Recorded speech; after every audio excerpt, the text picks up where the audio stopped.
الذين كفروا ليثبتوك أو يقتلوك أو يخرجوك ويمكرون ويمكر الله والله خير الماكرين وإذا تتلى عليهم آياتنا قالوا قد سمعنا لو نشاء لقلنا مثل هذا إن هذا إلا أساطير الأولين وإذ قالوا اللهم إن كان هذا هو الحق من عندك فأمطر علينا حجارة من السماء أو ائتنا بعذاب أليم وما كان الله ليعذبهم وأنت فيهم وما كان الله معذبهم وهم يستغفرون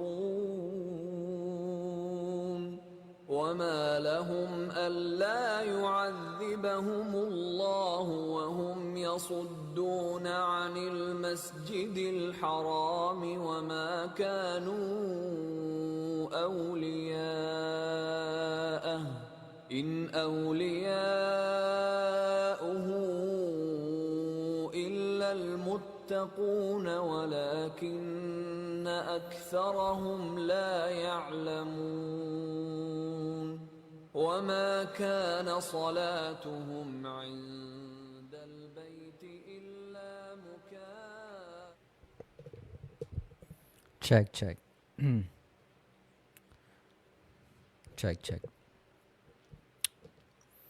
الحمد لله رب العالمين والصلاة والسلام على رسول الله أشهد أن لا إله إلا الله وحده لا شريك له وأشهد أن محمدا عبده ورسوله أما بعد السلام عليكم ورحمة الله وبركاته. All praise is due to Allah subhanahu wa ta'ala, and peace and blessing of Allah subhanahu wa ta'ala, or blessing upon the messenger of Allah. And I bear witness that there is no deity other than Allah, and I bear witness that Muhammad sallallahu alaihi wasallam is his slave and messenger of Allah subhanahu wa ta'ala. Alhamdulillah, tayo muli ay sagawa muli ng another live. Supposedly, ang oras na ito, Monday, ay schedule sana po kasama ko ang ating buting Sheikh Abdul Rasid Angeles, pero hindi natin nasa na merong mga importante pang mga lakad na kanyang mapuntahan, kaya yung schedule po sana natin na 2 to 3 PM po kasama siya sa ating pagpapaliwanag sa subject na fiqh level 1 ay hindi pa po matutuloy ang ating klase po kasama ang ating buting Sheikh dahil mayroon pong mahalagang napuntahan ng ating buting Sheikh Abdul Rasid Angeles. But inshallah, siguro sa susunod na mga araw on Thursday ay makakasama natin siyang muli, upang magbigay sa atin ng kaalaman patungkol sa mga usapin batas pang Islamiko. So, since ang oras na ito ay free naman, ay ginamit natin upang hindi masayang ang ating oras sa pagbabahagi ng mga kaalaman. Kahimat kakaunti lamang sa ating mga kapatiran ang siyang nakakapansin ng ating mga videos, ang ating mga live sa pagbibigay ng kaalaman sa Islam. Importante ay tayo ay nagbabahagi ng kaalaman sa ating mga kapatiran sa pananampalataya, inshallah. So, alhamdulillah, at i-grab na natin itong oras na ito, no, oras ng ating sana kasama ang ating buting Sheikh sa pagpapaliwanag, no, sa usaping pang-Islamikong usapin na siyang dapat na malaman ng bawat isa sa atin. Especially tayong mga Muslim, dahil hindi natin nakakala na baka merong mga tayong mga gawain na siyang labag, no, sa relihiyong Islam na ating nagagawa sa kasalukuyan ngayon. So, since malapit na, no, I think ilang araw na lang kung hindi tayo nagkakamali, no, February 12, 13, 14. So, 2 araw na lamang po ang natitira ay darating na po itong araw na ito na siyang tinatangkilik ng ating mga kapatirang mga Kristyano o kakristyanuhan. So, hindi natin ito pinapaliwanag upang siraan, no, ang kanilang mga paniniwala, bagkus pinapaliwanag natin ang bagay nito hindi para pangsira sa kanila, bagkus ito ay pang-aware sa ating mga kapatirang mga Muslim na involved o siyang nag-claim na sila ay kabilang sa mga kamusliman pero ginagawa ang bagay na ito. So ano bang pananaw ng Islam sa Valentine's Day? Ito ba'y pinahintulutan sa Islam o hindi? Ikaw ba ay dapat na makihalubilo sa mga ito bang gawain o ano baga ang bagay na ito, no? Bago natin talakayin ang pananaw ng Islam, no, patungkol sa Valentine's Day, ay dapat naunawain muna natin kung ano ba talaga ang definition nito. No, bago natin kunin ang pananaw ng Islam patungkol sa Valentine's Day, kukunin muna natin ang definition or kukunin muna natin ang siyang definition mula sa kanila mismong pinagmulan nitong Valentine's Day. Okay? Una, itong Valentine's Day ay tinatawag ito ng ancient Roman na last feast, no? Kumbaga, pesta ng kahalayan. Pasintabi po sa word na ating ginagamit, no? Ito yung sinasabi nilang piyesta ng kahalayan, no? Na kung saan ano ba itong sinasabing salitang lust, no? Ang lust ay ito'y nangangahulugan ng intense or tinatawag na unbridled sexual desire. Okay? Unbridled sexual desire or should I say lasciviousness. Lasciviousness o matinding pagnanasa ng usaping sexual. Yan po, no, mga kapatiran sa pananampalatayang Islam. Sa kadalasang nagdiriwang nito ay ang mga kapatiran natin mga Kristyano. Okay? O Romanong pagano o mga taong sumasamba sa mga Diyos-Diyosan.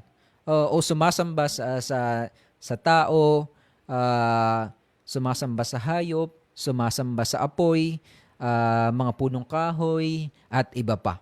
So, sa kanilang pagdiriwang na ito, itong tinatawag na Valentine's Day, pagdiriwang na ito, kalahok ang mga babae at lalaki.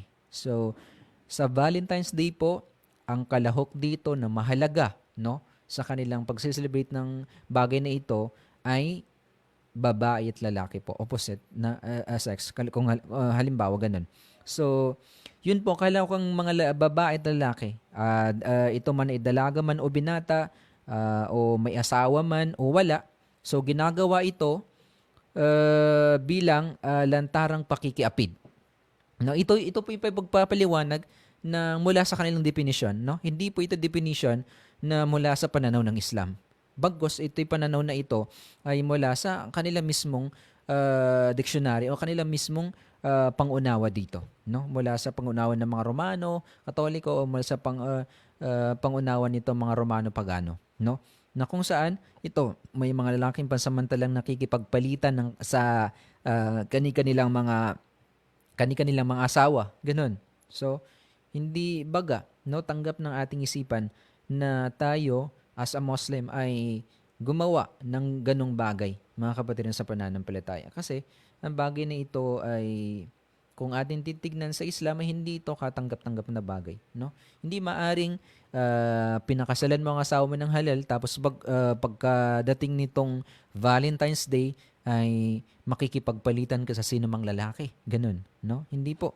So, sa kabilang dako naman, may ilang mga self-claim, ha? Na kumbaga self-claim na mga Muslim moros. Yun ang kumbaga yun ang tawag natin sa kanila, mga Muslim moros na nakikidiwang. Nakikidiwang na rin, no, sa pesta o sa araw na ito. Na kung saan may ilan sa kanila na sinasabi nilang idadahilan nila, no, na ang bagay na ito na pinahintulutan. At ito daw ay nasasabi nilang nakadepende sa niya. Wali billah. Nakadepende daw sa niya ang pagsali dito sa okasyong ito. Ito yung tinatawag nating Valentine's Day, no? So, yan ang nakakagimbal po sa mga kapatiran natin mga Bangsamoro, no? Natandaan natin na kung ikaw o tayo ay totoong Muslim, ikaw o tayo ay nasasakop ng mga lituntunin, no, ng Islam, batas ng Islam at patakaran na may karampatang parusa mula sa Allah. Kapag ito inyong linabag, no, itong mga bagay nito, hindi maaring tatawagin mo, no, ang iyong sarili o i-claim mo na iyong sarili na ikaw ay isang Muslim. Gayon, gagawin mo ang lahat ng mga bagay na labag sa katuruan ng Islam. So, paunawa po sa ating lahat na mga Kabangsamoro, no, sa basa na Maguindanao, tigin na apya pantigin sambalinan ka, sugamput at tawa enduso aso pama na apingin bo na haram bo ni originin. Di talaga magagasa, di sa kanin maharam. Kahit pa na yung halal at haluan mo lamang ng isang patak lamang na haram, ay automatic na ito ay siya ring mahuhulog sa usaping haram, kapatid sa pananampalatayang Islam. No? Haram, kahit anong gawin natin sa isang bagay, kahit na pa ang alam naman natin na ang baboy at saka ang aso, kapag halimbawa ito ay kakatayin natin sa pamamaraan ng Islam, kahit ano pang proseso na isasagawa natin, kapag ito ay haram, wala mananatili pa rin ito sa haram na gawain, kapatid sa pananampalataya. No? Yun po. So now, dadako tayo sa buod ng ating usapin o sa dapat nating talakayin kung saan ito ay ang pananaw ng Islam patungkol sa Valentine's Day o pinagmulan at ang views or perspective ng Islam sa bagay na ito. Okay? Sisimulan natin ito noong ika-4 na siglo. Itong mga ancient Roma ay kung saan nagkaroon sila ng Fagan Festival, no? O ito ay paganong piyesta o pagdiriwang para sa kanilang mga Diyos-Diyosan, no? Na nagaganap tuwing kalagitnaan ng Pebrero. So every time na dumating itong February o sa kalagitnaan man ng February ay isiniselebrate nila ito. Kumbaga ito ay tatak ng kaugalian ng mga pagano. O kumbaga sa pag-alay nila, no? Pag-alay nila sa kanilang mga tinatawag na mga Diyos-Diyosan, no? Yun po. At ito ay kilala rin bilang Lupercalia Festival, no? Take note on that. Kilala din itong Lupercalia Festival na isinasagawa nila bilang pasasalamat kay lupa na isang babaeng lobo na siyang nagpagatas umano sa kambal na si Romulus at Remus. Yun po, yan yung pangalan ng dalawang tao na ito na siyang hari doon sa lugar na nagtatag ng Rome na bansa, no? At nagsimula, no, ang pagdiriwang na ito sa pamamagitan nila ng pag-alay na mahayop sa kanilang mga Diyos-Diyosan. Yan po, no? Kung baga sa pananaw nitong itong mga taga-Romano o mga paganong Romano. So, at kabilang sa mga nabanggit na mga na may dumaan na panahon, sa mga dumaan na panahon sa panahon ng lugar na Rome na ipinagbabawal ng emperador, no? Yung tagapamuno doon ng isang hari doon sa lugar, since napapansin niya ang kanyang mga sundalo, na kapag ang kanyang mga sundalo ay merong mga asawa, o karamihan sa kanyang mga kasundaluhan sa time na yaon ay merong mga asawa, ay nakikita niya na nanlulumo yung mga kasundaluhan niya, o nakikita niya ang mga sundalo ay nanghihina o mayroong tinatawag kahinaan dahil sa kanilang pag-alinlangan na mawala o pakikipagdigma dahil uh, sa sarili nila para sa kanilang pamilya. So dahil doon, naging dahilan ito ng kahinaan ng mga kasanduluhan, at may isang pari, no, na kung sa kumbaga dahilan um, para pagbawalan sila, no, pagbawalan sila ng emperador na yung mga kasanduluhan ay pagbawalan ng mag-asawa. Ngunit mayroong isang pari, no, mayroong isang pari na lihim na ikinakasal nila, no, ikinakasal nila yung mga sundalo at sa kasama ang kanilang mga kasintahan, at nang ito ay malaman, no, ng emperador, ng hari doon sa Roma, ay yung pari na iyon ay ipinabitay niya ang pari na iyon, at ito ay naganap sa kalagitnaan ng Pebrero, o ito ay naganap mismo sa February 14, kay ikalabing-apat ng Pebrero. At ang pangalan ng pari na iyon ay yun po, si Saint Valentine's. Yun po. Diyan po nagsisimula, mga kapatid, sa pananampalatayang Islam, kung bakit nagkakaroon, kung ano ba yung punot dulo, kung bakit nagkaroon ngayon ng kasalukuyan na tinatawag o tinatangkilik nilang Valentine's Day.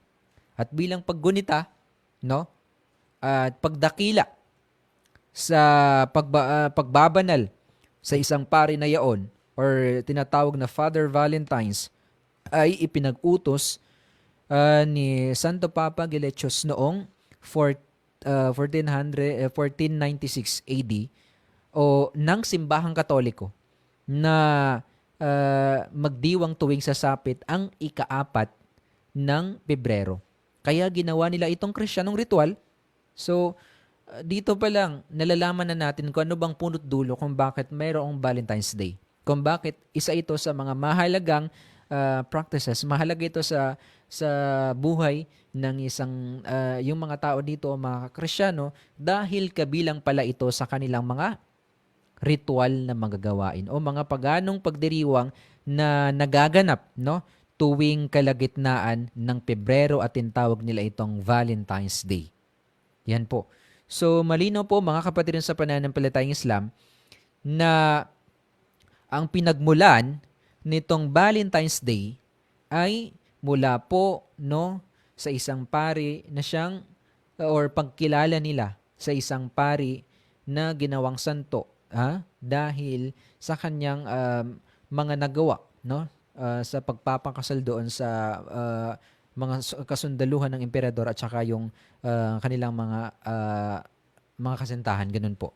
So dahil doon, ang bagay na ito ay siyang inadapt nitong Romano Katoliko, at ginawa nilang ritual sa kanilang relihiyon, na without this ay hindi mabubuo ang kanilang mga practices. So, ang nakakatakot dito, mga kapatid, sa pananampalataya, itong mga kapatid natin, mga kabangsamorohan, na hindi nila alam na ito pala ay kabilang sa mga gawaing bid'ah, gawaing shirk. Siyang malaking pagtatambal sa kaisahan ng Allah subhanahu wa ta'ala. O kaya na ikaw na isang Muslim na nakikigaya o nakikibagay, no, o nakikipag-celebrate sa kanila, o alamin mo, no, alamin mo dapat ang bagay na ito, no, itong Valentine's Day, dahil isa itong napakalaking shirk at pagtatambal sa Allah subhanahu wa ta'ala. Opo, pagtatambal sa Allah subhanahu wa ta'ala. Or alalahanin din natin na nalimbag ang araw na ito, hindi bilang pagmamahalan ng magkakamag-anak, kundi nilambag ito bilang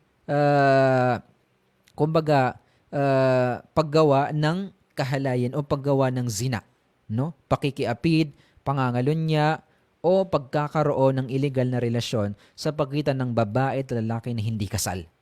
Yan po, mga kapatid, sa pananampalataya. Napakalino po.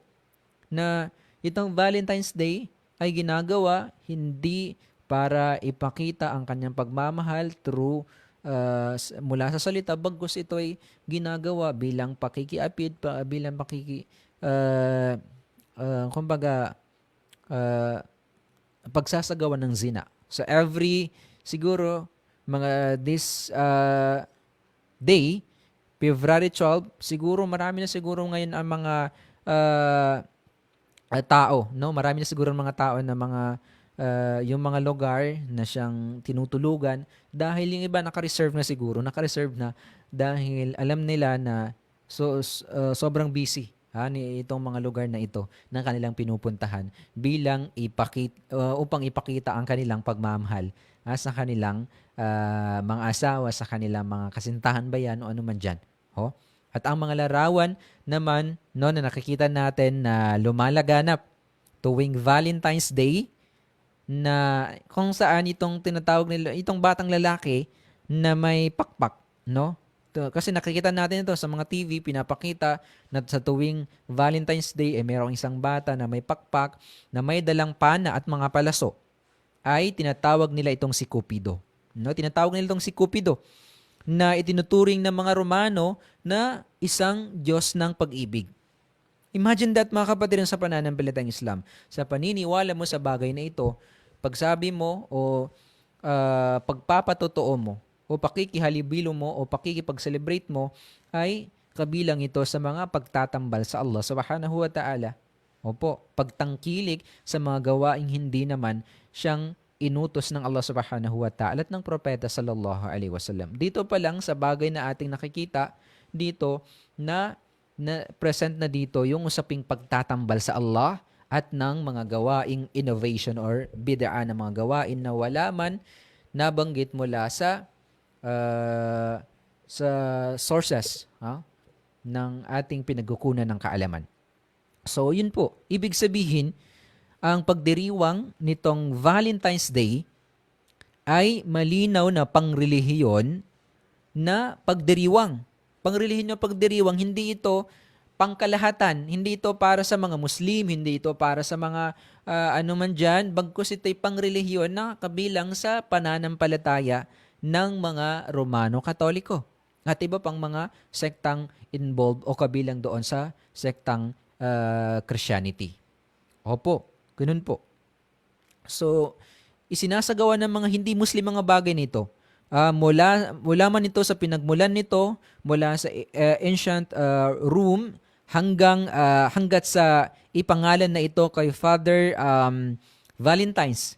Kung kaya, mariing ipinagbabawal ang bagay na ito sa Islam at pakikibahagi sa pagdiriwang na bagay na ito ay hindi dapat na makihalubilo o makibahagi ang isang Muslim sa bagay na ito. Sinasabi nilang bilang respeto lamang. Hindi po. Hindi po. Maging ang mga kapatiran natin, mga Kristiyano, kapag tanungin mo sila na kapag gagawin nila ang bagay na ginagawa ng mga Muslim, ay hindi nila ginagawa kasi alam nila ito'y mga gawain ng Muslim. Pero kapag, at hindi natin makikita doon ang sinasabing respeto. No, hindi ibig sabihin na hindi mo ginagawa itong Valentine's Day, Mother's Day, Father's Day, wala ka ng respeto. Hindi po. Dahil yun po ay kanilang sariling pananampalataya at practices. No, magkaiba po ang bawat isa sa atin ng mga practices. For example, ang Muslim, wala sa kanila ito mga Father's Day, Mother's Day, kasi never itong nabanggit mula sa mga katuruan, mula sa propeta at ng mga mula sa primary sources of Islam. Wala po, hindi nabanggit. If ever na nabanggit man itong bagay nito, ay siyang tayong manguna. Siyang tayong manguna na isagawa ang bagay nito. No? So, at sino mang Muslim na makibahagi sa pagdiriwang ng bagay na ito tulad ng pagbati sa kanila, no? Ng Happy New Year, mga ganyan, or Happy Valentine's Day, o sa pamamagitan ng kumbaga pagsusuot ng kulay na pula or naka-courting heart na kumbaga couple kayo sa iyong asawa o pagbibigay ng mga greeting cards, mga ganyan, o sa kahit anong pamang paraan na may ugnayan sa okasyon ng Valentine's Day. ay katotohanan na siya o ikaw ay nakagawa. No? Nakagawa ng mga gawaing kamumuhian or kinamumuhian ng Allah subhanahu wa ta'ala. Opo. Sa makatuwid, ikaw ay nakagawa ng haram na mga gawain bagwas magiging kabilang ka sa kanila. Opo, magiging kabilang ka sa kanila sa bagay na yaon. At maraming patunay mula sa hadis ng propeta at ng ayan ng Allah subhanahu wa ta'ala. Sinabi ng Allah subhanahu wa ta'ala ba'da bismillahirrahmanirrahim, no? Wa qad nazzala alaykum fil kitabi wa idza sami'tum ayatillahi yukhfaru biha wa yusta'dha'u biha fala taqudu ma'ahum hatta yakhudu fi hadithi ghairi innakum idza mithluhum.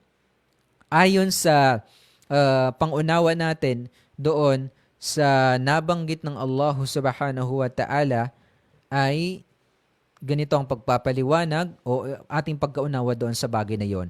Sabi ng Allah subhanahu wa ta'ala, at inihayag sa inyo sa aklat na kapag narinig niyo ang mga talata ni Allah subhanahu wa ta'ala na sinusuway ang mga ito at hinahamak ang mga ito, no? Hinahamak ang mga ito, ay huwag kayong makiumpok.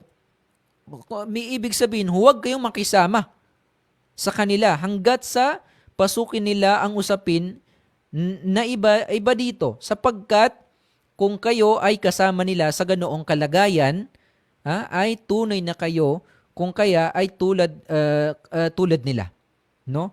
Kapag ang bagay, sabi ng Allah subhanahu wa ta'ala, dito sa aya na ito ng Allah subhanahu wa ta'ala, ay hindi nabanggit sa aking Quran, aking salita, at meron sa aking mga mananampalataya, o siyang merong kahit konting pananampalataya sa akin, o takot sa akin, at meron doon sa aking mga talata na labas doon, labas na mga hindi ko nabanggit at kanilang ginawa, katunayan sila daw, sabi ng Allah subhanahu wa ta'ala, ay hindi maaring makihalubilo sa amin at hindi maaring sumama sa aming grupo bagkus sila ay kabilang sa mga grupo ng mga nakikiapid o grupo ng mga nagsasabuhay ng bagay na yun. Napakalino po mga kapatid sa pananampalataya.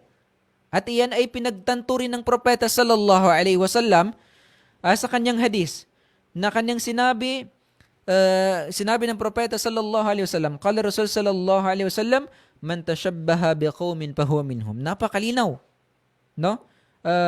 Nabanggit ni Abu Dawud was-sahahahu Albani, na kung saan sabi ng propeta sallallahu alaihi wasallam, sino man ang tumulad sa isang pangkat, no, isang grupo o isang nasyon, ay siya ay kabilang sa kanila. Napakalinaw dito sa hadis ng propeta sallallahu alaihi wasallam. Tatanungin pa ng ilan, bakit hindi nabanggit dito ang Valentine's Day? Bakit hindi nabanggit dito ang pagbabawal sa mga Father's Day, Mother's Day, ano mga bagay? So walang clear, sabi nila. Walang clear daw na mga evidence na pinagbawal talaga ang bagay na ito. Walang clear na evidence na bawal ang bagay na ito. Hindi nila maunawaan itong sinabi ng Allah subhanahu wa ta'ala, sabi ng propeta sallallahu alaihi wasallam, man tashabbaha biqaumin fahuwa minhum. Napakalinaw po, no? Na kung baga ang bagay na ito ay siyang general na bagay na kapag ito ay bagay na wala, sabi ng Allah subhanahu wa ta'ala, ayon din sa nabanggit natin na talata ng Allah subhanahu wa ta'ala, sino man ang nagsabuhay ng bagay na hindi napaloob sa aking Quran, ay sila ay kabilang sa mga taong nagsasabuhay na mga bagay na hindi ko isinasabuhay. So napakalinaw ang Valentine's Day, Father's Day, Mother's Day, Christmas, New Year, ano pa man dyan na mga gawain na pang relihiyong ritual sa ibang relihiyon, ay hindi po ito kabilang, no, sa pananampalatayang Islam. At kung ikaw na isang Muslim ay nagsasabuhay ng mga ito, Father's Day, Mother's Day, Valentine's Day, o nakikisalo kayo dito, nakikiselebrate kayo dito, festival, mga ganyan, halimbawa, ay katunayan kayo ay kabilang sa kanila. Katunayan kayo ay kabilang doon sa mga taong nagpro-promote o nagsasabuhay o siyang nagsasagawa nitong sa kanilang relihiyon. Kabilang kayo doon sa mga taong iyaon na siyang nagsasabuhay ng bagay na ito. Opo. mga kapatid sa pananampalatayang Islam. Or ibig sabihin, sabihin ng naturang talata o hadis ng propeta sallallahu alaihi wasallam ay sinumang makisama sa mga gumagawa ng maasiya. Maasiya means ito yung mga masasamang mga gawain o kasalanan ay kabilang sa kanila, no?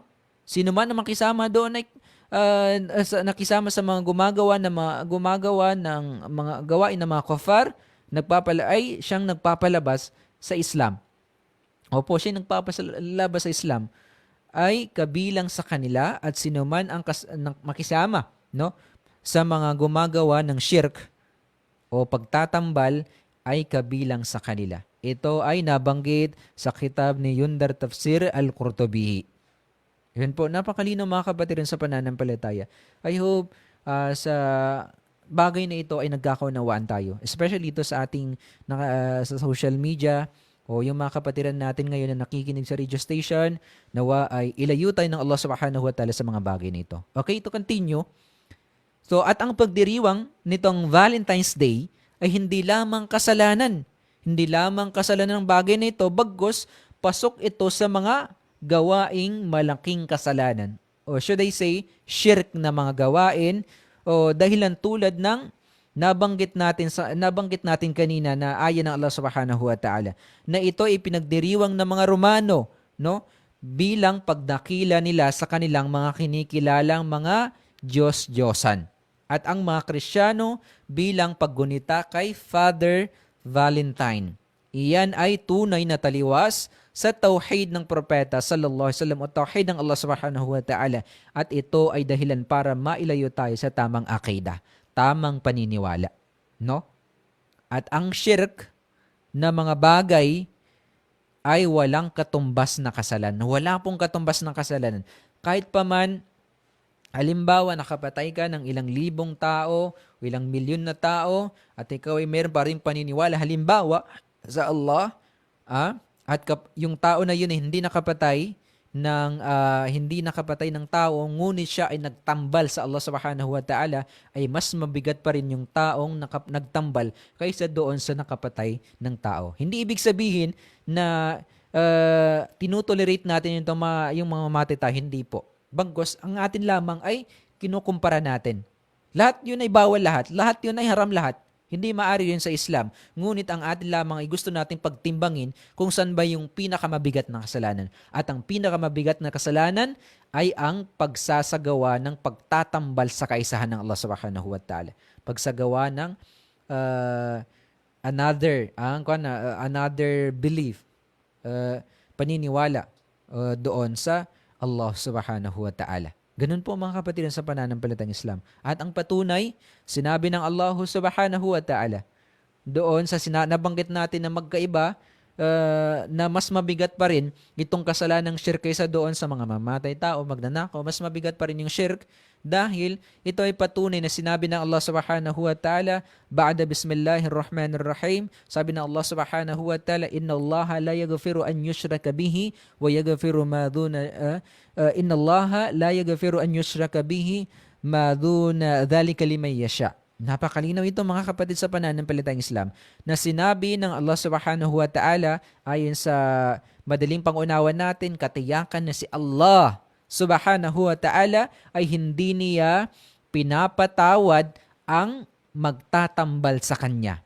At Kanyang pinapatawad ang iba dito na kasalanan liban sa shirk. Napakalinaw kapatid sa pananampalatayang Islam, no? Liban sa shirk na sinumang Kanyang naising patawarin.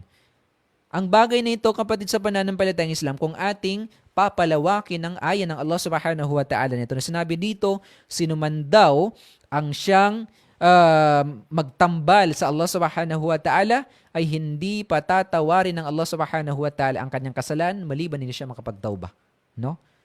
Or sinuman ang mamatay na liban sa shirk na gawain, siya ay namatay, mayroong dalawang kalagayan. Mayroong dalawang kalagayan ng tao na ito. Maaring siya ay papasukin ng Allah Subhanahu wa Ta'ala sa paraiso, maaring siya ay papasukin ng Allah Subhanahu wa Ta'ala sa emperno, then papalabasin din sa emperno at papasukin sa paraiso ng Allah Subhanahu wa Ta'ala. Ganun po. Ang kasalanang labas sa mga gawaing shirk o bid'a na mga gawain ay patatawarin ni Allah subhanahu wa ta'ala o nakadepende sa Allah subhanahu wa ta'ala. Opo, nakadepende sa Allah subhanahu wa ta'ala kung anong bigat laki ng iyong kasalanan. Ngunit doon pa rin siya pupunta sa taong yun ay patatawarin ng Allah subhanahu wa ta'ala. Ngunit ang gawaing shirk ng mga bagay, sabi na Allah subhanahu wa ta'ala, kasunod ng ayan na iyon, وَمَنْ يُشْرِكْ بِاللَّهِ فَقَدْ ضَلَّ ضَلَالًا بَعِيدًا.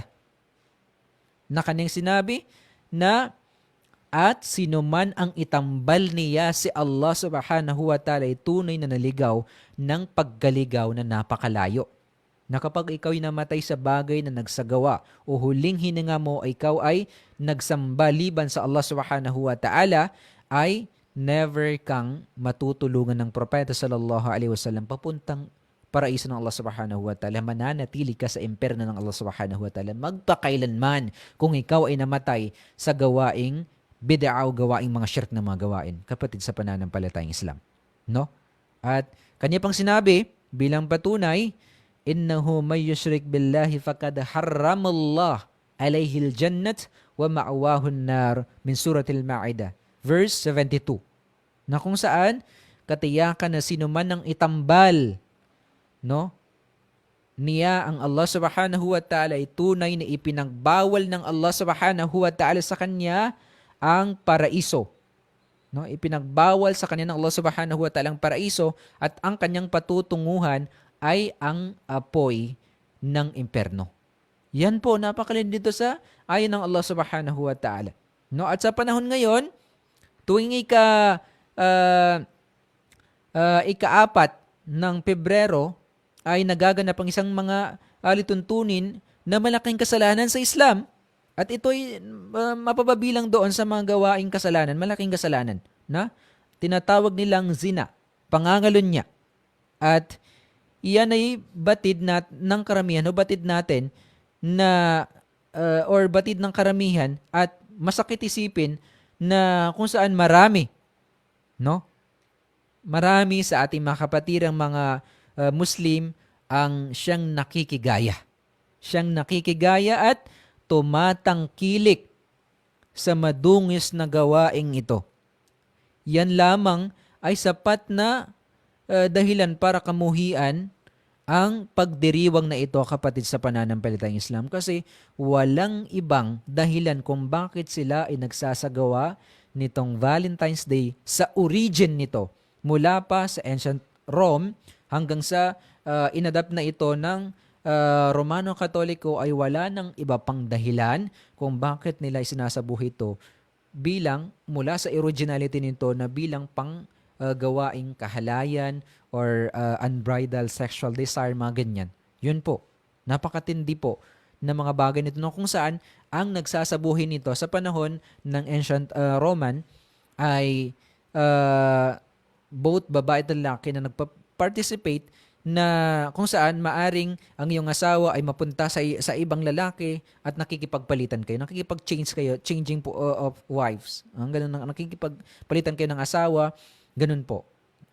Yung dating unang paglabas nito at pagsasagawa nila sa bagay nito.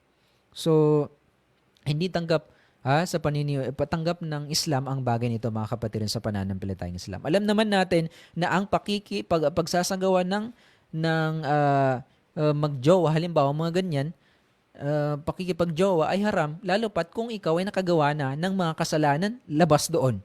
So, another kasalanan naman, mga kapatid, sa pananampalataya. So, dapat nakamuhian natin ng mga Muslim o mga bangsamoro ang bagay na ito, na siyang hindi tayo makisali sa bagay na ito.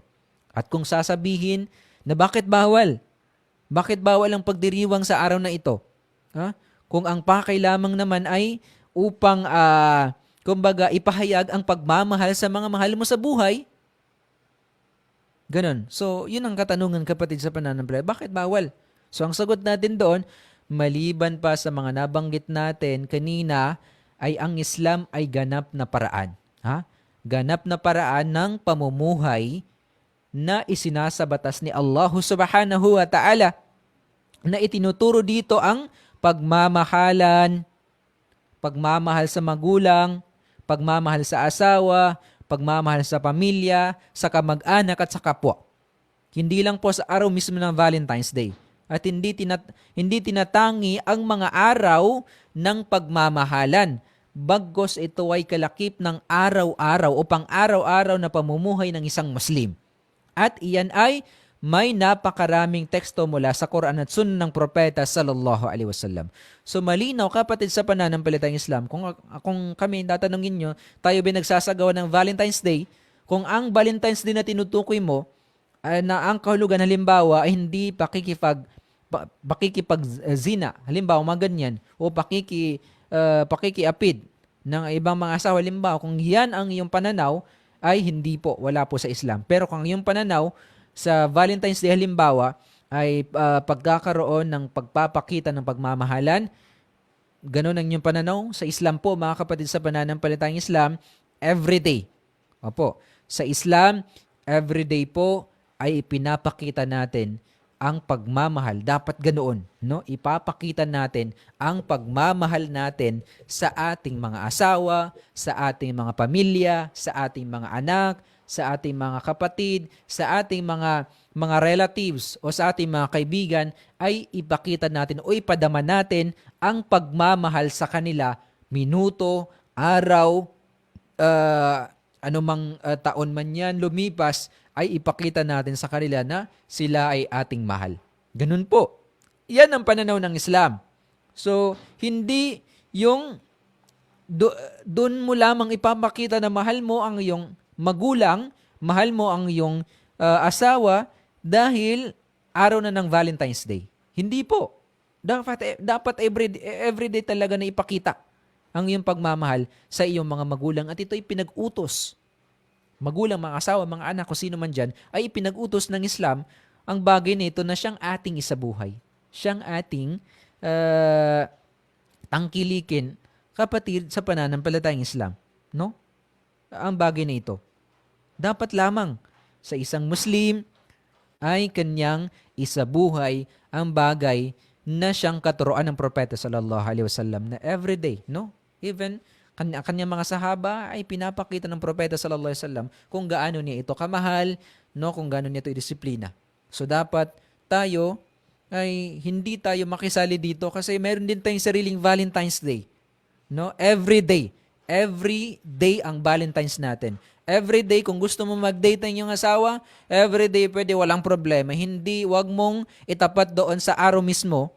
Wag mong itapat mismo sa araw ng Valentine's Day.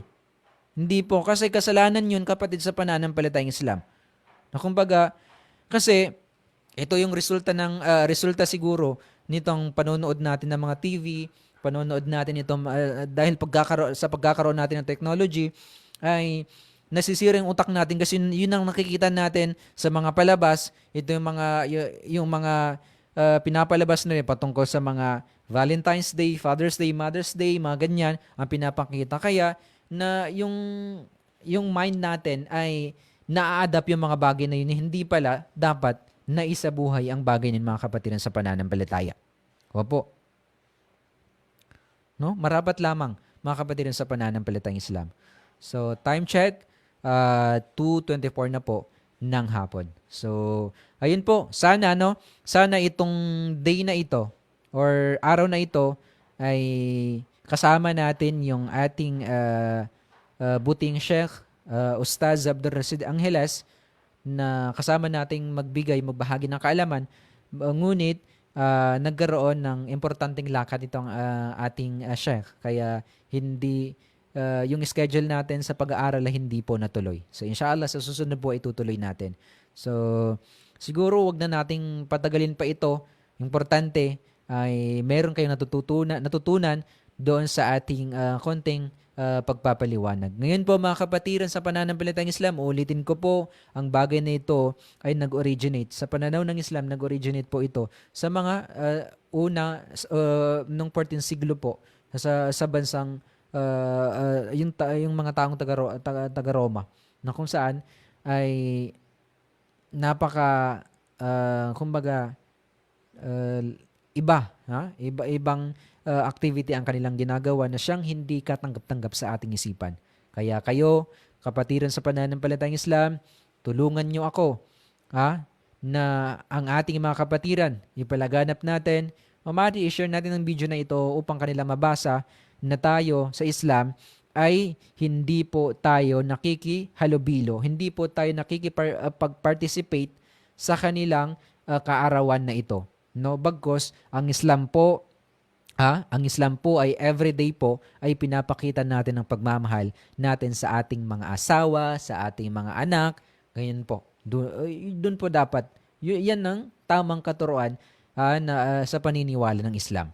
Everyday, minuto, yan po ipadama mo sa iyong asawa na siya ay napakahalaga sa iyo. No, hindi yung saka ka lamang magdrama kung panahon na ng Valentine's Day. Na kung saan pinaghandaan mo talaga, inabutan ka pa ng 1 taon bago mo lamang masabihin mong nararamdaman mo sa asawa mo, pagmamahal mo sa asawa mo. Dapat sana kung kailan mo naramdaman, sabihin mo kung gaano mo siya kamahal. Ganun po dapat. Mga kapatid sa pananampalataya, siguro hanggang dito na lamang po. Kami po ay humihingi ng paumanhin sa ating mga tagapakinig sa ating radio station, sa Islamic Broadcasting Center or Salam Radio. Yun po, habilin ng ating Sheikh na siya po ay humihingi ng paumanhin sa hindi natin pagkakaroon ng klase sa araw na ito. So, siguro, maraming salamat po sa ating mga kapatiran na nanood, nakinig, sa aking brother Hasim Abdullah, to Sheikh Muhaymin Pasawilan, palasang kanun tanong Allah subhanahu wa ta'ala, makatamang kanulangon na mangilay kanun niya.